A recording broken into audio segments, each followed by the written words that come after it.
Hello, this is Father Daniel Kim, Maryknoll Missioner, and welcome to our daily Gospel reading and reflection. Today's Gospel reading is according to St. Matthew, chapter 23, verses 13 to 22. Jesus said to the crowds and to his disciples, "Woe to you, scribes and Pharisees, you hypocrites! You lock the kingdom of heaven before men. You do not enter yourselves, nor do you allow entrance to those trying to enter. Woe to you, scribes and Pharisees, you hypocrites! You traverse sea and land to make one convert, and when that happens, you make him a child of Gehenna, twice as much as yourselves.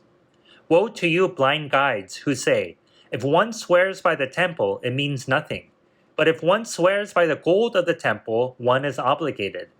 Blind fools, which is greater, the gold or the temple that made the gold sacred? And you say, 'If one swears by the altar, it means nothing. But if one swears by the gift on the altar, one is obligated.' You blind ones, which is greater, the gift or the altar that makes the gift sacred? One who swears by the altar swears by it, and all that is upon it. One who swears by the temple swears by it, and by him who dwells in it. One who swears by heaven swears by the throne of God, and by him who is seated on it." The Gospel of the Lord. Praise to you, O Lord Jesus Christ. We come across in today's passage Jesus' particularly lengthy admonishment of the scribes and Pharisees.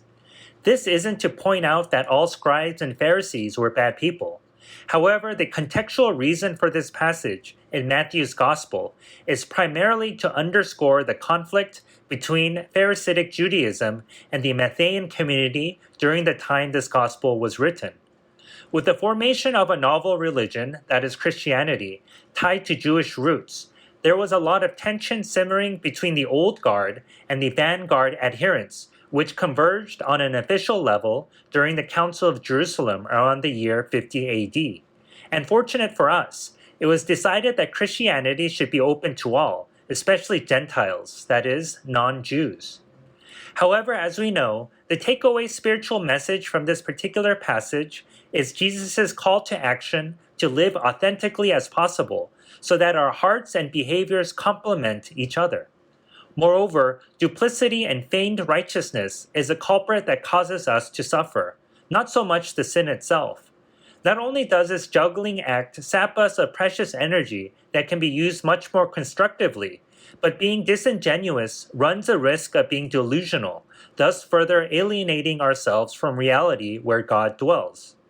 So rather than trying to deny that our shortcomings exist, let us take the leap of faith that by embracing them, God's grace will transform our weaknesses into strength. Thank you for listening to today's Gospel reading and reflection.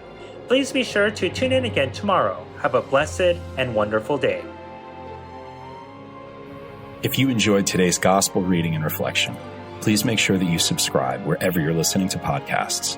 Also, if you know somebody who may find value in today's reading, please make sure that you share it with them.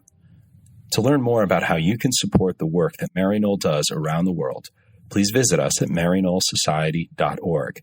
And if you're interested in subscribing to our online magazine, please feel free to visit us at maryknollmagazine.org. Thank you once again for spending your time with us today, and God bless.